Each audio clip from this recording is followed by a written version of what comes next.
Have you ever wondered what happens after you die?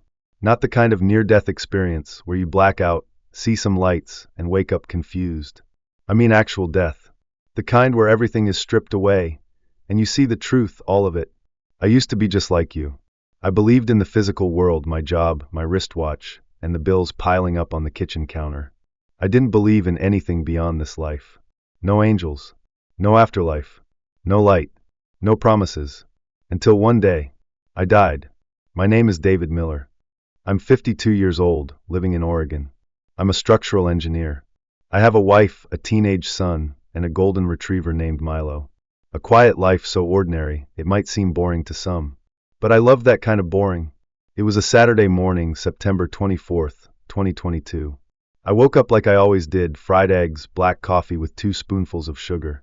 Milo was circling the table like a little whirlwind, and my wife was watering the plants out on the porch.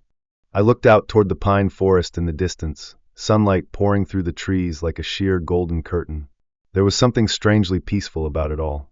At 9:45, I went into my home office, planning to finish up a few revisions on the third-floor design. At 10:37, I was adjusting a detail on the balcony railing when my vision suddenly blurred.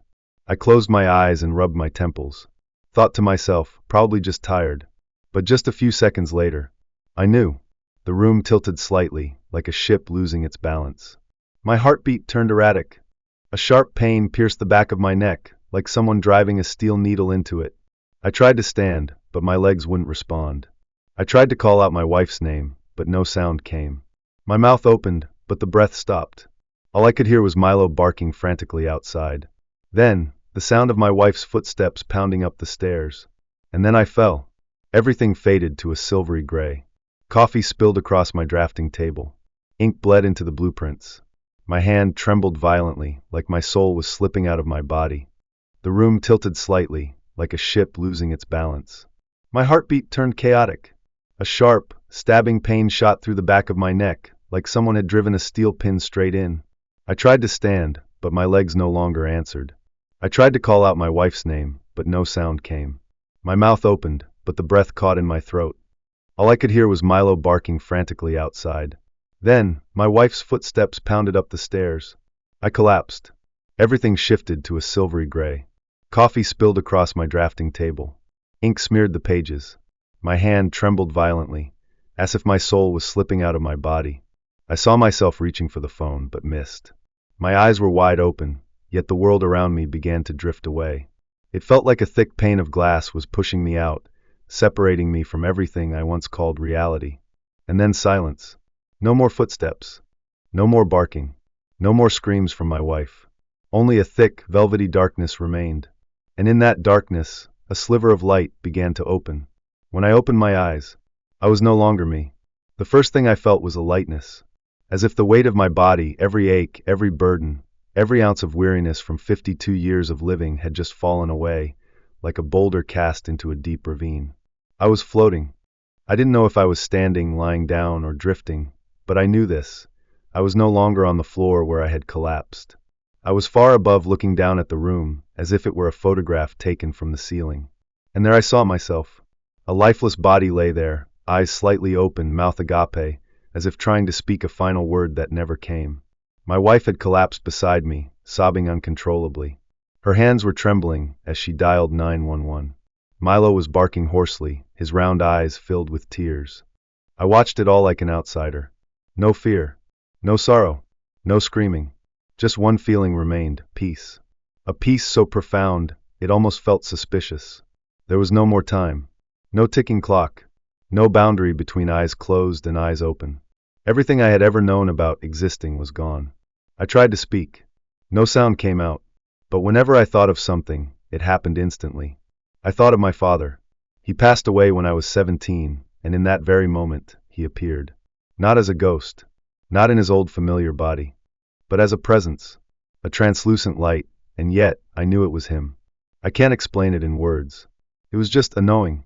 As clear and certain as morning sunlight touching your cheek. He didn't speak. But I heard him. Hello, son. I didn't cry even though I probably should have. He looked at me, or maybe it was more like he touched me with a gaze I couldn't see, and then he smiled. That smile held everything, an apology, love, pride and forgiveness.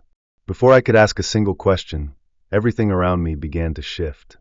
Not like a scene change in a movie, but as if space itself were unfolding layer by layer, dimension by dimension. I saw my house. Then it faded. I saw my neighborhood. Then it shrank into a single glowing point. I saw the sky then, even though dissolved into the soft, dark expanse I was drifting in. And then, I fell. But not downward. I fell inward.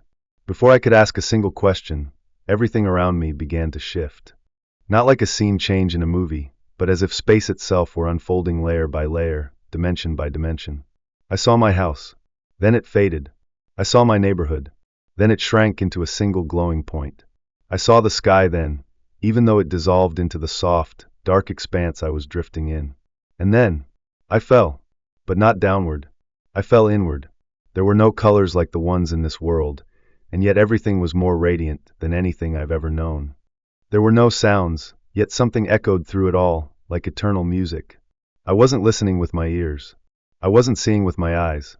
Everything was happening directly in my awareness, no intermediaries, no limits of the senses. And then, I could feel everyone. I could feel every person I had ever met, even if it was only once. Those I had loved and those I had hurt. They were all here. Not by form but by presence. It was a garden of souls. An ocean of beings, yet no one crowded the other. A realm filled with radiant essences. None of them judged me. They simply looked at me quietly, as if they knew everything. And then, I began to see my life all over again. But not as flashbacks or faded memories. It was like entering a new dimension, where every memory wasn't just a recollection, but a living, breathing reality unfolding all over again. I saw myself at 7 years old, sitting alone in the schoolyard, crying after being left behind. I saw myself at 16, riding my bike through town, turning back to glance at the girl I once loved but never dared to tell. I saw myself at 38, forgetting to wish my wife a happy birthday, and how she turned away to hide the tears in her eyes. I didn't just see it, I felt every emotion. I relived my mistakes, and I felt the pain I had caused others. No one blamed me. No one punished me. It was me, I was the one who felt fully and completely all the things I had once ignored. And in that moment, I understood. We are not judged by some grand courtroom after we die. We are simply shown the truth. The whole truth. No hiding. No excuses. Everything we've ever done, thought ever silently aloud still exists. And it shapes our soul, the way each brushstroke forms a painting. I don't know how long I drifted in that space. There was no time here. No seconds or hours. Each moment felt like forever, and forever felt like a single blink. Then the light appeared. It wasn't a harsh light, not like headlights or the blazing sun. It was a soft, warm, golden glow that seemed to come from everywhere, and yet from nowhere. As if it wasn't shining on me, but from me. From everything. The light began to draw near. And then, it spoke. Not with words. Not with sound. But through a direct knowing so pure, it took my breath away. I am the light. I am the source. I wanted to kneel, but I had no body. All I could do was be quietly present before an ocean of love. And the light began to take form. Not a face. Not a religion. Not a gender. But I knew with absolute, unwavering certainty that this was the source of all life. It knew me. Every second I had lived. Every thought, every struggle, every hope, every time I smiled just to hide the pain. All of it as clear as wind brushing across the surface of a still lake. I wasn't judged. I wasn't interrogated. But within that light, I saw myself. And then I heard a question soft as a breath, yet it shook my soul to its core. What did you learn from the world? I was silent. I thought about my job, my career, the house I bought, the car I drove, and then all of it faded like dust in the wind. What remained were the things I had loved. I began to weep even though I had no tears left to cry. I answered, I've learned that love is the only thing that's real. And I missed it far too often. The light said nothing, but I felt it embracing me. An embrace without form, and yet it melted me completely. No more fear. No more shame. Only one overwhelming, absolute feeling. You are loved simply because you are you. Then the light showed me something. I saw the earth small and quietly spinning in the vast darkness of the universe. But surrounding it were thousands, millions of other points of light, as if every soul, every living being, every loving thought was a tiny spark circling that little planet. I saw that Earth wasn't just a world. It was a classroom, a dimension designed for our souls to learn how to love, how to hurt, how to forgive, how to trust, all under the hardest conditions. I was shown that everything there had a purpose: pain, illness, loss, betrayal. All of it was tools meant to lead us into the deepest layers of existence. And then I was given a choice. You may stay, the light said, or you may return. Take with you what you've seen. I hesitated. I saw my parents.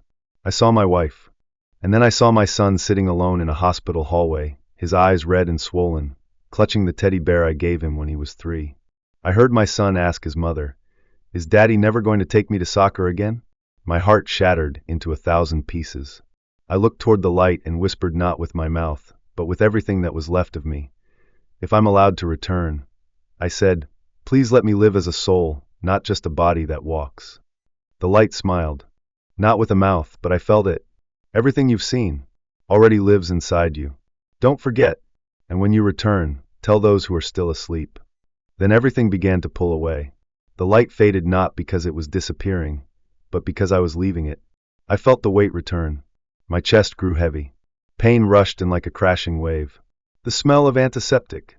The beeping of a heart monitor. Blurred figures hovered above me. I gasped as if my soul had slammed back into my body with a violent jolt. A doctor shouted, "He's back." "We got him." I opened my eyes. And for the first time in my life, I truly knew what it meant to be alive. I came back, but I was no longer the man who had left. I woke up in a hospital bed. My eyes are still burning. My chest aches like someone had pressed a boulder down on it. The room was all white, machines beeping in slow, steady rhythms. I couldn't speak for the first few minutes, but I could see, and I knew I had returned to this world. A doctor leaned over, placed a hand on my forehead, and offered a gentle smile. "Welcome back, Mr. Miller." I simply nodded. My eyes drifted toward the window. Sunlight poured in, but it wasn't the kind of sunlight I used to know. It wasn't just bright, it was alive. Every speck of dust in the air seemed to dance, as if it had a soul of its own. Everything looked just as it had before, but I was no longer the same. The next day, when my wife walked into the room, she looked different to me. Not because she had changed, but because I was seeing her with new eyes. Eyes that didn't just see the woman who had stood beside me through the years, but also saw all the moments I had missed her. The time she waited for me to come home for dinner. The silent disappointment in her eyes when I was too busy with the noise of my own life. I held her hand tighter than usual. She began to cry, and I cried too. Neither of us said a word because some things don't need to be spoken. When my son walked in, I pulled him into a tight hug. He flinched for a second, then wrapped his arms around my neck. I couldn't remember the last time I held him that long. Maybe when he was 4, and now he was 12. I whispered into his ear, "I'm sorry for being absent." Even when I was right there, he didn't fully understand the words, but he felt something. Because for the first time, I saw in his eyes not just surprise, but a flicker of light, as if he had just found a piece of his father. He thought he had been lost for a long time. In the weeks that followed, I couldn't return to life as it once was.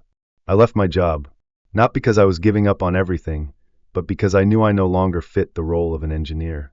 Living for deadlines. I started writing. Not a book, but a journal about the soul. I wrote down everything I had seen, every lesson I had learned, every fragment of truth that humanity so often tries to ignore, that we are not here to achieve something out there. We are here to come home to the inside. I no longer fear death, but I don't wish for it to come soon either, because now I understand, there's still work for me to do here. I began to share my story, not to become famous, not to make money, simply because I had to, because if I stayed silent, then everything I was shown would mean nothing. I speak to those who are struggling with illness, with loss, with despair. Death is not the end. It's a door, and on the other side of that door, it is a home. I speak to those who believe they were failures. You weren't born to prove anything. You were born to love and to be loved. I speak to those who are afraid of the future. This world is not here for you to control. It's here for you to learn to trust and to let go. And I always end with the same words. I died. And the only thing I regret is not living true to my soul sooner. There are nights when I wake up. Somewhere between sleep and waking, my heart is still racing. From the memory of the moment I left my body. Those images have never faded. Not a single day passes without me remembering that light. Not a single moment without feeling grateful that I was given the chance to come back. Not just to keep living, but to truly live. I know you're listening to me. Not with your ears, but with something deeper inside you. Maybe it's a crack in your heart, a memory that hasn't healed, someone you've lost, or a question you've never dared to speak aloud. What happens after we die? I went there, and I came back, not to tell a dramatic story, but to hand you a mirror.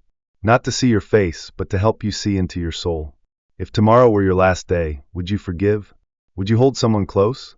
Would you stop trying to be strong, just long enough to let yourself be vulnerable, be real, be human? If you've ever lost someone, I just want to tell you, you haven't lost them. We never truly lose each other. We're simply separated by two different dimensions. Some things can't be proven by science. Things no device can measure. But you know they're real because your heart knows. I've seen them, the ones you thought were gone.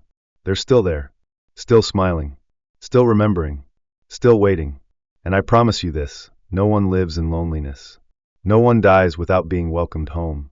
So if you still have your parents, call them today. If you're holding a grudge, forgive. And if you've forgotten how to love yourself, then right now, place your hand over your heart and say, I'm still here. I haven't given up. We don't live forever, but we can live fully. I died.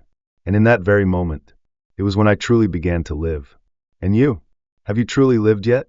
If you're watching this video, leave the name of a loved one you've lost along with a message for them. Who knows? They just might be listening.